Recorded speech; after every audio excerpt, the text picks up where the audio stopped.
Good afternoon, everyone, and thank you for joining us on this Friday. We will start with a statement from the Secretary General, followed by a statement from the Supreme Allied Commander Europe.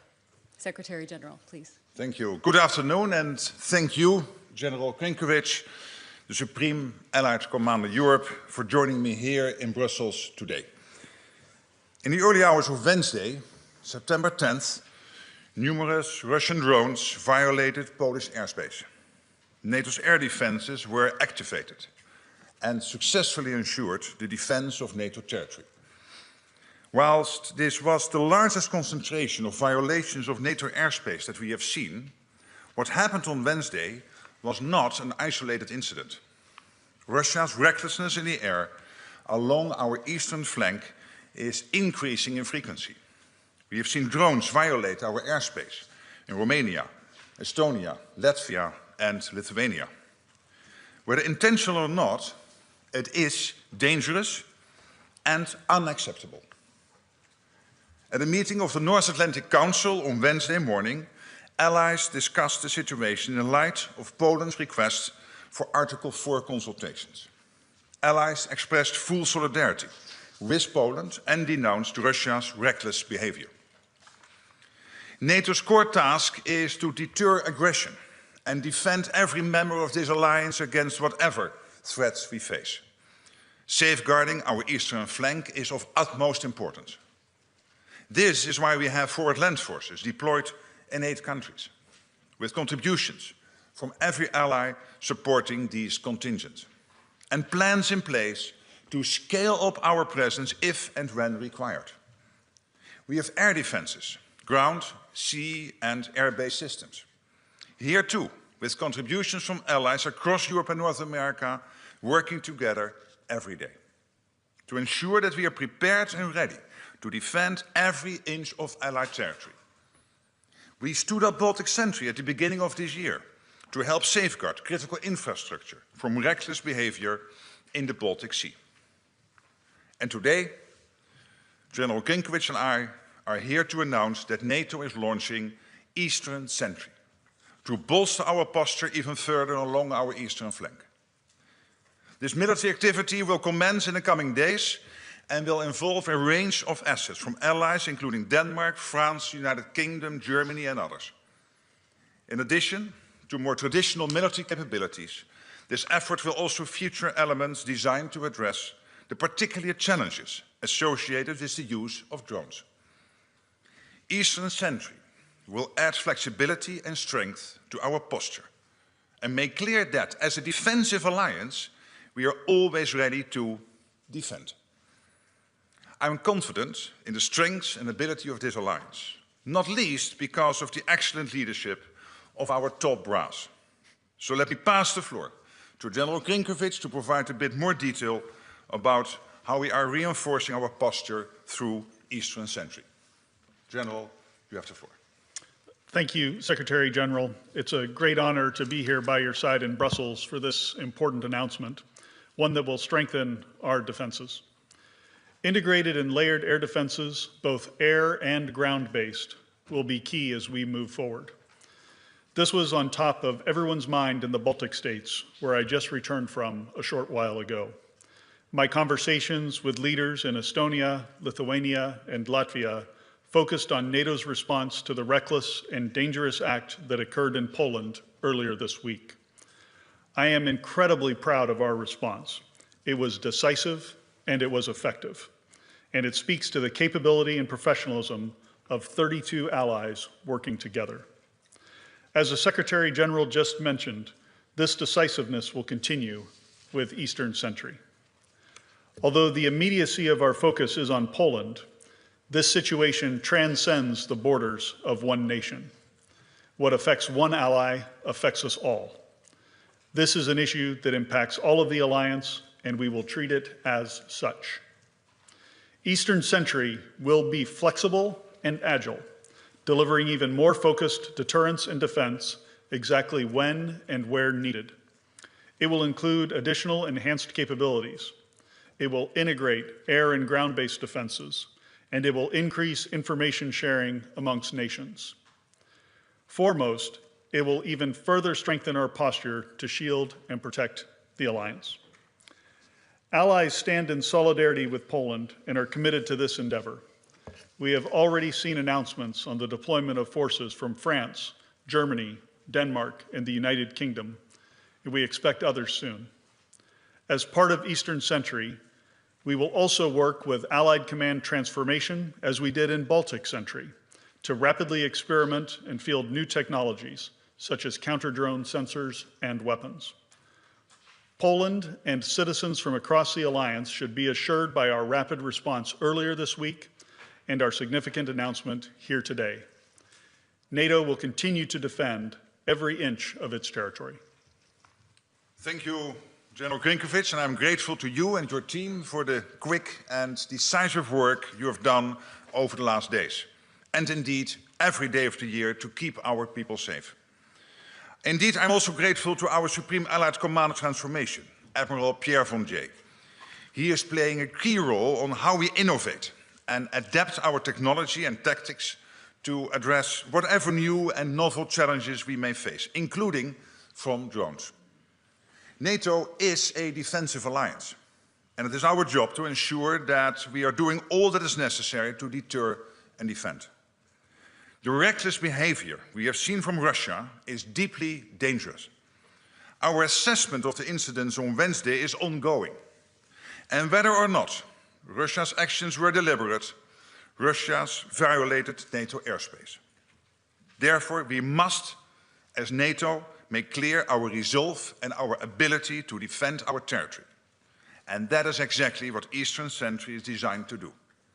It will bolster our posture, add flexibility to our approach, and ensure the safety and security of our eastern flank. Thank you so much. All right, we have time for several questions. We'll start in the center, second row, Associated Press. Yes, Lorne Cook from Associated Press, a question for both of you. There risks being, you're sending more resources to the eastern flank, and there risks being competition now between what Ukraine needs and what the Allies are requiring themselves. Isn't it time to start allowing Allies on the east to actually start firing at missiles and drones that are in Western Ukraine when they're coming toward the border? In fact, isn't it time just to integrate entirely with Ukraine, because you're facing the same enemy anyway? Sir, thank you for the question. What I would say is Eastern Sentry is focused on the defense of alliance territory. As of right now, I see no conflict between the support that individual nations are providing to Ukraine and what they are offering to contribute to this effort. All right, Agence France Presse. Thank you very much. One question for the Secretary General and one for Saka, please. Max Delaney, AFP. Secretary General, NATO crossed a Rubicon the other day by shooting down Russian aircraft over Allied territory for the first time. Is NATO now closer to war with Russia than it's ever been? And to Saka, you've said repeatedly that this was a successful operation by NATO to shoot down these drones, but it seems that you only shot down a handful of the drones, which was a far lower rate than Ukraine achieves. Was this really a success, and is it sustainable to keep on shooting down drones with multi-million-dollar aircraft and expensive equipment? Thank you. To your first question, what this shows is that we will defend every inch of NATO territory, every inch of Allied territory, all 32 allies. And whatever the intent was behind this, yes or no, and whether it was a mistake or not, we are still looking into that. It was reckless, it was unacceptable. These are Russian drones, and it is extremely serious what happened last Wednesday. So obviously, we would not be sitting here like this if then NATO would not immediately come into action and defend every inch of territory. This Allied territory is exactly what we have done. And in the end, it's up to Russia how far they will take this. We will defend ourselves. We are a defensive alliance, not an offensive alliance. We will defend this beautiful 32 alliance established in 1949, and will make sure that our 1 billion people stay safe and stay free. Sir, for the part of the question that you directed to me, I do think it was a highly successful operation intercepting the drones that we did with the Dutch F-35s and the other assets that contributed to that. As successful as we are, we always learn something in the debrief, as we would say in the fighter business. And so we are always looking for ways to enhance, to learn from the smallest tactical error to how we're approaching certain problems. In my judgment, the scale of the incursion the other day was obviously larger than previous incursions that we've had. So bringing additional resources to bear on this problem will help to solve that. So that's why we're starting this operation the way we are. I'll also highlight the comment I made about working with Allied Command Transformation and Admiral Vandier. That is an effort to ensure that we get lower cost weapons that we can use to defend ourselves, to make this a sustainable operation over time. And as SACEUR, one of my responsibilities is to make sure that we don't just defend today, but that we're set up to defend tomorrow. The last comment I'll make is when there's a fighter pilot that's in the air or someone on the ground who's defending the alliance, I don't want them thinking about how much their weapons cost. I want them defending our citizens. We'll move to this side of the room. Third row, Reuters. Thank you, Andrew Gray from Reuters. Question for the Secretary General. Do you consider the response from the United States, particularly from the President, sufficient so far when he said, "What's with Russia violating Poland's airspace with drones? Here we go." And have you spoken to President Trump about this? If so, what was the content of the message? If not, why have you not spoken to him? And for the Supreme Allied Commander, can you tell us whether any US military assets were involved in the response to this incident? And if not, why not? And can you also give us more details of this new activity, the size, the scale of the operation? Thank you. To your first question, I think the American reaction was very clear by the American president, also by the ambassador here. It's absolutely clear that we all stand together on this. America's commitment to NATO is ironclad in every sense, there's no doubt. So I was very happy with the American reaction, and I'm not disclosing every phone call, every discussion I have. But you have seen in the press reported a phone call by the Polish president to Donald Trump, the American president. I spoke also with the Polish president. I think that was a very good phone call, clearly building also on the excellent relationship the two have been building last week during the visit of the new Polish president to the White House. So I'm absolutely satisfied on that front. As far as U.S. military assets, I'm right here, and I'm involved. The United States commitment to the integrated military structure of the alliance remains. For kinetic assets the other day, there were not any. This is a function of the rotation of forces that we have to our different missions around the alliance, and simply a matter of scheduling more than anything else. As we look forward to your question on more details on the size and scope, Eastern Sentry, as I envision it, is going to cover the entire eastern flank of the alliance, from the high north to the Black Sea and the Mediterranean, anywhere that we might see a threat from the Russians. And modeling on Baltic Sentry, which is a highly successful operation in the Baltic Sea, we have been able, through our presence and through adapting the level of forces that we have at any particular time based on how we assess the threat picture, to prevent any attacks on undersea infrastructure in the Baltic Sea since we started that operation.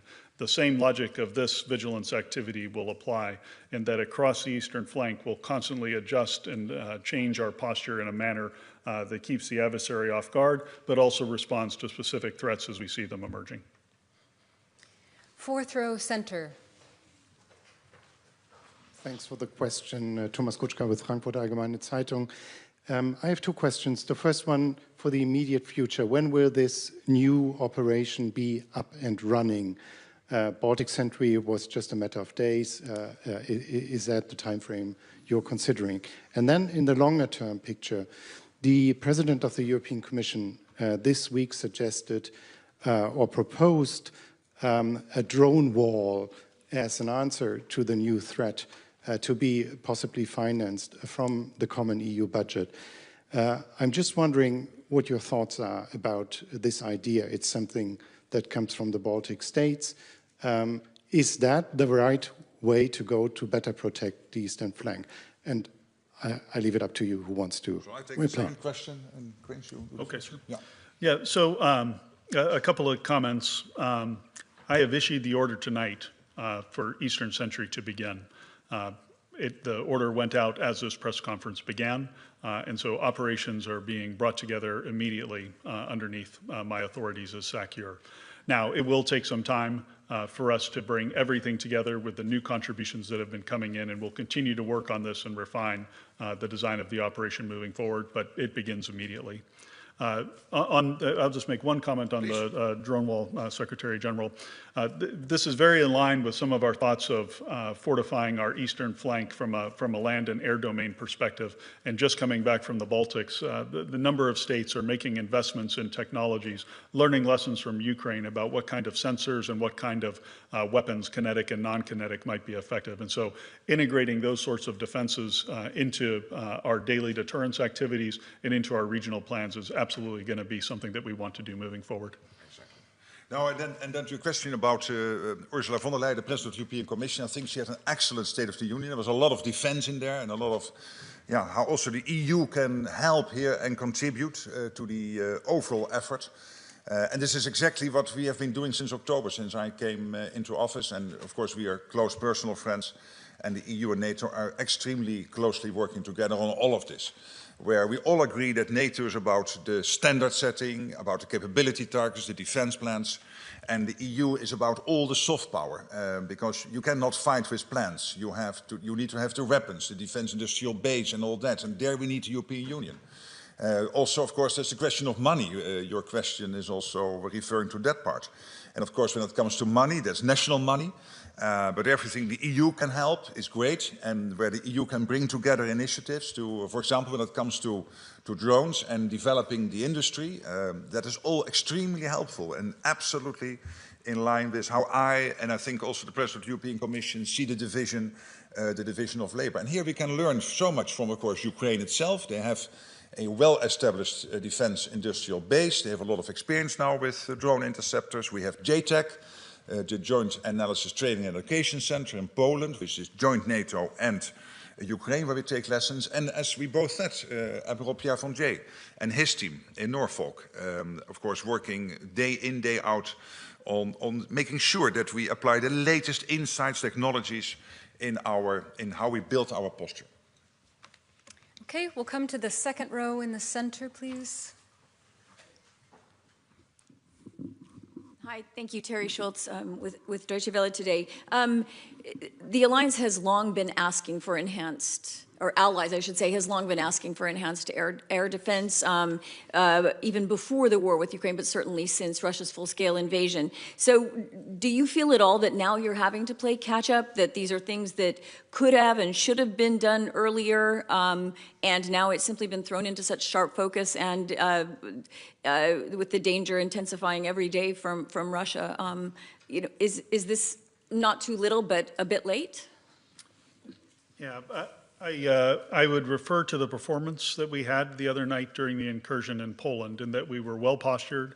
The authorities that the North Atlantic Council had provided to SACEUR had been further delegated, and aircrew were able to act decisively on a meaningful tactical timeline to eliminate much of the threat that was heading into Poland. So I don't think we're playing catch-up. I think we were postured fairly well for that event. Now, having said that, we're always learning, and that's part of the reason that we're moving forward with this enhanced vigilance activity to bring additional capabilities together, given the scale of that incursion being something that we hadn't seen to this point. We had seen a few drones here and there, a smaller number, very well postured. If it had just been that, we would have gotten them all.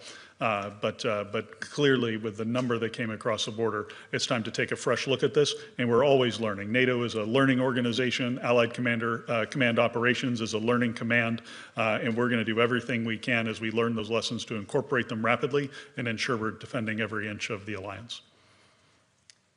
All right, now we will go to Bloomberg here in the second row. Thank you very much. Sec-Gen, I have a question for you first. Yes. Presumably, you have more information now about the question of intent than you had 2 days ago. So even though I understand, like, you're still assessing, what more do you know today than you knew 2 days ago? And also, more of a philosophical question perhaps on intent. How do you exactly define intent? Do you mean the intent for these drones to have been in Polish airspace in the first place, or once they are in Polish airspace, what they were intending to do there? And Sakir, I also have a question for you.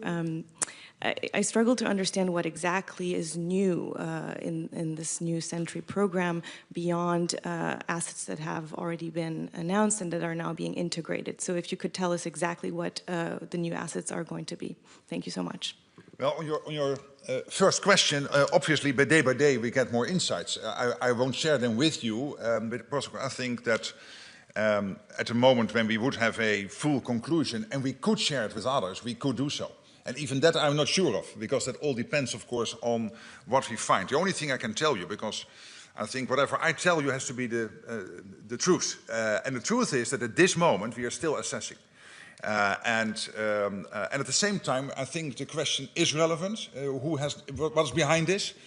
But at the same time, it's not that relevant, because whatever yes or no, it was deliberate. It was anyway reckless. It was a bunch of Russian drones, even if they were not intent to go into Poland, if that would be the outcome of this. Or even, and of course, if it was the intent, that's even more serious. But in both cases, it is reckless, it is unacceptable. It is the Russians taking risk. We have seen this before in the Baltic countries. We have seen this before in Romania. And this is simply unacceptable. And that is why it is so important that on top of what we do already, which is the overall posture of NATO, plus the forward land forces we have on the eastern flank, that the Supreme Allied Commander has decided to launch this initiative to make sure that we defend the eastern flank even better with more flexibility. So a really good question. So we saw President Macron's announcement of providing the Rafale fighters. We have Danish F-16s that have been offered. A frigate has been offered. Some ground-based air defense capabilities have been offered. But I would ask that we don't focus on those specific items. The key to this is an entirely new defense design. So the previous way that we orchestrated ourselves on the eastern flank is we had individual air policing actions in different locations, and we had individual ground-based air defenses in several locations as well. And then, of course, we're working with nations on a case-by-case basis as we see threats. This is going to be a comprehensive and integrated approach, and with additional resources, we'll be able to plug gaps in the line, we'll be able to concentrate forces where we need to defend at a moment of a particular threat, and we'll have much better communication across the entire eastern flank so that it's truly an integrated approach to this defense. Thank you. Okay, we have time for a few more. We'll go to the fourth row in the center.